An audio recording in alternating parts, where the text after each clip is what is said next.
Hello friend, চলে এসেছি কিন্তু কুম্ভ মেলায়। কুম্ভ মেলায় আসার জন্য অনেক কাঠখড় পোড়াতে হয়েছে। যেমন কালকে যখন আমরা ট্রেন ধরেছি 10:40-এ আজমির এক্সপ্রেস ছিল, আজমির এক্সপ্রেসে আমরা কিন্তু জেনারেল বগিতে ট্রাভেল করেছি। তার জেনারেল বগিতে কিন্তু আমরা সিট পেয়েছি, কিন্তু যারা সিট পাইনি তাদের প্রচন্ড কষ্ট হয়েছে এবং চারিদিকে বাথরুমে যাওয়ার উপক্রম পর্যন্ত ছিল না। প্রচন্ড কষ্ট করে আসতে হয়েছে, এমনকি বাথরুমেও লোক ঢুকে দরজা বন্ধ করে রেখেছে, এরকম পরিস্থিতি। যারা জেনারেলে আসতে চান আসতে পারেন, কিন্তু কষ্ট করে আসতে হবে। আর টিকিট না কাটলেও হবে, কোনো টিকিট চেক করা চলছে না এখানে, যেভাবে হোক আসতে পারবেন। আর আমরা এই সকালবেলায় স্টেশনে নেমেছি 12টার সময়। আমাদের ট্রেনটা একেবারে ঠিক টাইমে ঢুকেছে। তা সেখান থেকে কিন্তু আমরা প্রায় ত্রিবেণী সঙ্গমে আমরা আসলাম প্রায় 12 কিলোমিটার পায়ে হেঁটে, কোনো গাড়ি ঘোড়া কিন্তু চলছে না। তা সেটা সবাইকে জানিয়ে রাখলাম। আর ওই দিকে দেখুন তো ভিড় রয়েছে কিন্তু এখনো, যারা এখনো কিন্তু অনবরত সবাই হেঁটে হেঁটে আসছে। আর এইদিকে দেখুন সবাই কিন্তু হেঁটে হেঁটে আসছে। আর আমরা এখন যাচ্ছি ত্রিবেণী সঙ্গমে স্নান করতে। আমাদের এখান থেকে আর মাত্র 800 মিটার দূর। এখানে আমরা স্নান করব, স্নান করে তারপরে কিন্তু আমরা আবার রওনা হব বাড়ি যাওয়ার উদ্দেশ্যে। তা যেটা বলার সেটা হলো, আপনারা যদি ভাবেন যে গাড়িতে আসবেন, গাড়ি কিন্তু নিয়ে আসা যাচ্ছে না। আর যদি এসি বগিতে বা স্লিপারে বুক করে রাখেন, তাহলে সেখানেও কিন্তু মানে এতটা ভিড়ের চাপ যে সবাই কিন্তু উঠে পড়ছে,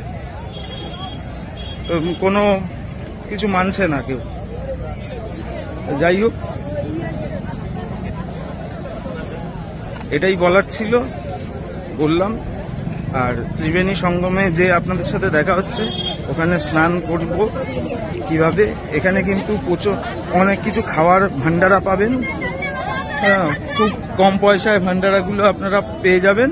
আর কিছু কিছু জায়গায় ফ্রিতেও দেয়া হচ্ছে। আর এখানে কিন্তু সাধু সন্ন্যাসীদের প্রচন্ড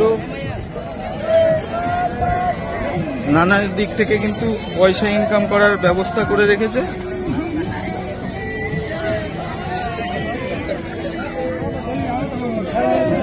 আর আরেকটা কথা বলবো, যারা আসবেন অবশ্যই মাস্ক পরে আসবেন, কারণ প্রচন্ড ধুলো রাস্তায়। অবশ্যই কিন্তু মাস্ক নিয়ে আসবেন। প্রচুর বড় কিন্তু এখানে মেলা বসেছে, ওই দিকটা পুরো মেলা।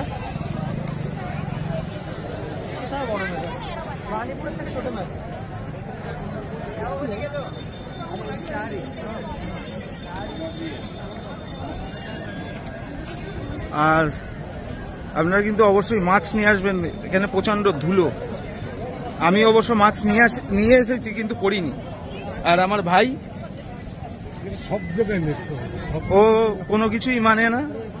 আমরা এসেছিলাম কিন্তু অনেকে মিলে, কিন্তু সবাই হারিয়েছে। আমরা লাস্টে 3 জন এসে টেকেছি।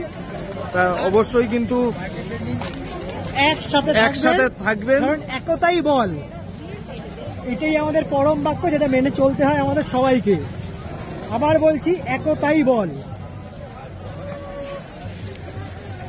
এটা একেবারে বাস্তব, কারণ আমরা যদি 2-1 জন থাকি, তাহলে কিন্তু যে কাজটা করতে পারবো না, সেটা কিন্তু একসাথে অনেকে থাকলে সেটা করতে পারি আমরা। তা অতএব আপনারা সবাই একসাথে থাকবেন, কেউ হারাবেন না। আর এখানে কিন্তু নাগা সন্ন্যাসীদের প্রচুর দেখতে পাবেন, মাথায় ঝাড়ফুঁক করে দিলেই টাকা চাইছে। অবশ্যই আপনাদের মন মতো টাকা দেবেন, ইচ্ছা হলে দেবেন, আমরা কিন্তু দিই না।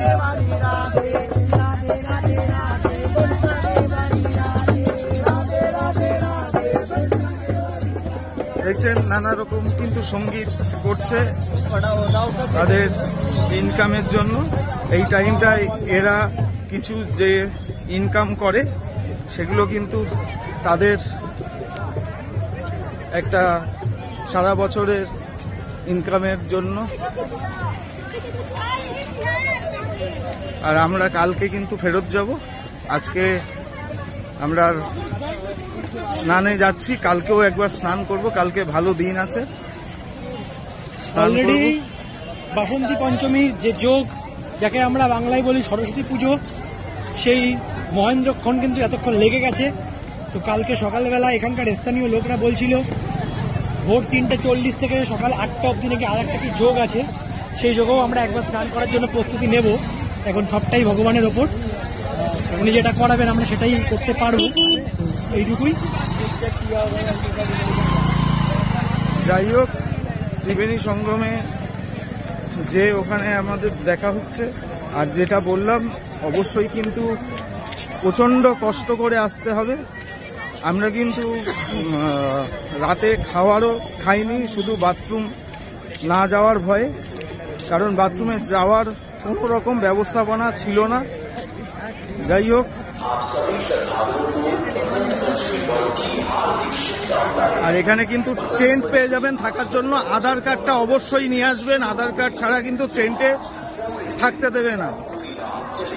আর কিছুদিন বাকি আছে, আপনারা চাইলে তাড়াতাড়ি চলে আসুন। আর এই 144 বছরের যে যোগ মহাকুম্ভে 12 বছর বাদে বাদে যে কুম্ভ মেলা হয়, সেই কুম্ভ মেলার মজা এবং সেই 144 বছরের যে মহাযোগ, সেটাকে উপলব্ধি করুন, খুব ভালো লাগবে।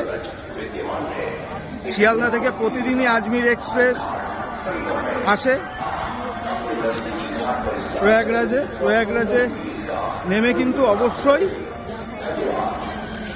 আপনাদের পায়ে হেঁটে আসতে হবে। প্রয়াগরাজ থেকে আপনাদের অ্যাকচুয়ালি প্রয়াগরাজ স্টেশন থেকে নেমে আপনাদের পায়ে হেঁটে আসতে হবে ত্রিবেণী সঙ্গম। ত্রিবেণী সঙ্গম আসতে হবে, যেটা নাইনি বলে একটি স্টেশন, ওই স্টেশনের দিকে। কিন্তু ওই স্টেশনে ট্রেন থামে না, ট্রেন থামলে কিন্তু আমাদের অনেকটাই কাছে হতো, কিন্তু ওই স্টেশনে যেহেতু ট্রেন থামে না, সেহেতু প্রয়াগরাজে নেমে প্রয়াগরাজ জংশনে নেমে কিন্তু ওখান থেকে আবার হাঁটা পথে আসতে হবে। হাঁটা পথে প্রায় 10 কিলোমিটারের কাছাকাছি। তাই কষ্ট করলেই কেষ্ট মেলে, তাই কষ্ট করলে এই যে মহাযোগের পুনর্মিলনে যে আমাদের স্নান, সেটা সম্পূর্ণ করতে পারবো আশা করি। চলুন, সংগ্রামে যে দেখা হচ্ছে। এখন আমরা একটু খাওয়া দাওয়া করব, খাওয়া দাওয়া করে সঙ্গমে যে আপনাদের সাথে দেখা করছি। আমরা এখন কিন্তু ত্রিবেণী সঙ্গমে স্নান করলাম, আর আজকে কিন্তু বোটে করে ত্রিবেণীর যে সংযমের স্থল, ওটায় যেতে দিচ্ছে না, কারণ ওটা বন্ধ রয়েছে, যেহেতু আজকে পঞ্চমী তিথি লেগেছে, পঞ্চমী স্নান। আমরা কালকে সকালে বোটে করে যাব, কালকে সকালে যেতে পারবো, কিন্তু আজকে যাওয়া যাবে না। আর সেই নিউ ব্রিজ বোট স্থল ওখান থেকেই আমাদের বোটে করে যেতে হবে। এখান থেকে এই যে দেখুন, ওই যে ব্রিজটা, ওই যে ব্রিজটা দেখা যাচ্ছে, ওইখান থেকে কিন্তু আমাদের বোট ধরতে হবে, তাছাড়া কিন্তু কোনোভাবে সম্ভব না আমাদের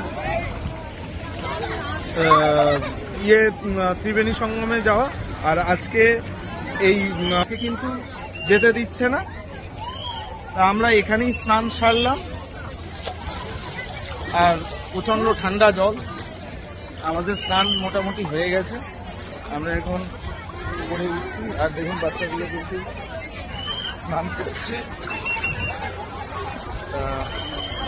কালকে যদি যাই তাহলে সেটা শেয়ার করব আপনাদের সাথে। আর আজকে ব্লগটা কেমন লাগলো অবশ্যই কমেন্ট করে জানিয়ে দেবেন। আর আমরা এখন উঠলে আমাদের সাথে যে দিদিটা আছে, সে স্নান করবে। তাহলে চলুন, আজকের ব্লগটা এখানে শেষ করবো, আবার যে কালকে দেখা হচ্ছে। আর যদি কালকে কোনোভাবে ব্লগ মিস হয়ে যায়, তাহলে ব্লগটা এখানেই এন্ড করলাম। অবশ্যই জানাবেন কেমন লাগলো, আর অবশ্যই এই রুলসগুলো ফলো করে অবশ্যই এই কুম্ভতে আসবেন। আর কিন্তু বেশি দিন নেই, 26 তারিখে শেষ হয়ে যাচ্ছে, অতএব আপনারা তাড়াতাড়ি আসবেন। আর এত পরিকাঠামো ভালো, হেলিকপ্টারে করে কিন্তু পর্যবেক্ষণ হচ্ছে। আর সারা জায়গায় কিন্তু সমস্ত সিকিউরিটির ব্যবস্থা আছে প্রচন্ড। দেখুন আজকে ধন্যবাদ।